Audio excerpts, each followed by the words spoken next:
ಚಿನ್ನದ ಸಾಲ ವಲಯದಲ್ಲಿ ವೇಗವಾಗಿ ಬೆಳೆಯುತ್ತಿರುವ ಎನ್ಬಿಎಫ್ಸಿಗಳಲ್ಲಿ ಒಂದಾದ ಇಂಡೆಲ್ ಮನಿ ಲಿಮಿಟೆಡ್ ತಲಾ ₹1,000 ಮುಖಬೆಲೆಯ ಸುರಕ್ಷಿತ ಎನ್ಸಿಡಿಗಳ 4ನೇ ಸಾರ್ವಜನಿಕ ಸಂಚಿಕೆಯನ್ನು ಪ್ರಕಟಿಸಿದೆ. ಈ ಸಂಚಿಕೆಯು ಮಂಗಳವಾರ ಜನವರಿ 30, 2024ರಂದು ಪ್ರಾರಂಭವಾಗುತ್ತೆ ಮತ್ತು ಸೋಮವಾರ ಮುಕ್ತಾಯಗೊಳ್ಳುತ್ತೆ. ಇಂಡೆಲ್ ಮನಿ ಲಿಮಿಟೆಡ್ನ ಕಾರ್ಯನಿರ್ವಾಹಕ whole time director Umesh Mohan ಮಾತನಾಡುತ್ತಾ, ಗೋಲ್ಡ್ ಲೋನ್ ಉದ್ಯಮದಲ್ಲಿ ನಮ್ಮ ಸ್ಥಾನವನ್ನು ಹೆಚ್ಚಿಸಲು ಮತ್ತು ನಮ್ಮ ಅಸ್ತಿತ್ವವನ್ನು ವಿಸ್ತರಿಸಲು, ನಮ್ಮ ಸ್ಪರ್ಧಾತ್ಮಕ ಸಾಮರ್ಥ್ಯಗಳ ಲಾಭ ಪಡೆಯಲು ನಮ್ಮ ವ್ಯಾಪಾರ ತಂತ್ರವನ್ನು ವಿನ್ಯಾಸಗೊಳಿಸಲಾಗಿದೆ.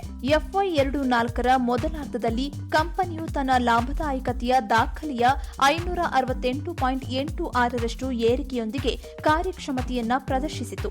ಬಲವಾದ AUM ಬೆಳವಣಿಗೆ, ಚಿನ್ನದ ಸಾಲಗಳಿಗೆ ಹೆಚ್ಚಿದ ಬೇಡಿಕೆ, ಹೊಸ ಪ್ರದೇಶಗಳಿಗೆ ವಿಸ್ತರಣೆ ಮತ್ತು ಸವಾಲಿನ ವ್ಯಾಪಾರ ವಾತಾವರಣದ ಹೊರತಾಗಿಯೂ ಕಾರ್ಯಾಚರಣೆಯ ದಕ್ಷತೆಗಳಿಂದ ಹೊಸ ಶಾಖೆಗಳನ್ನು ತೆರೆಯುವ ಮೂಲಕ, ನಮ್ಮ ಶಾಖೆಯ ನೆಟ್ವರ್ಕ್ ಅನ್ನು ವಿಸ್ತರಿಸುವ ಮೂಲಕ ನಮ್ಮ ಸಾಲದ ಪೋರ್ಟ್ಫೋಲಿಯೋವನ್ನು ಬೆಳೆಸಲು ನಾವು ಗುರಿ ಹೊಂದಿದ್ದೇವೆ.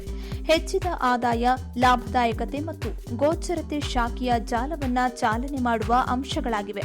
ಈ ಸಮಸ್ಯೆಯೊಂದಿಗೆ ನಮ್ಮ ನಿಧಿಯ ಮೂಲಗಳನ್ನು ವಿಸ್ತರಿಸುವ ಗುರಿಯನ್ನ ನಾವು ಹೊಂದಿದ್ದೇವೆ. ಈ ಸಂಚಿಕೆಯು 100 ಕೋಟಿಗಳವರೆಗಿನ ಮೊತ್ತದ ಮೂಲ ಸಂಚಿಕೆ ಗಾತ್ರವನ್ನು ಒಳಗೊಂಡಿರುತ್ತೆ ಮತ್ತು ಅಧಿಕ ಚಂದಾದಾರಿಕೆಯನ್ನು ಉಳಿಸಿಕೊಳ್ಳುವ ಆಯ್ಕೆಯನ್ನು ಹೊಂದಿದೆ. Umesh Mohanan, the Executive Director and CEO of Indel Money.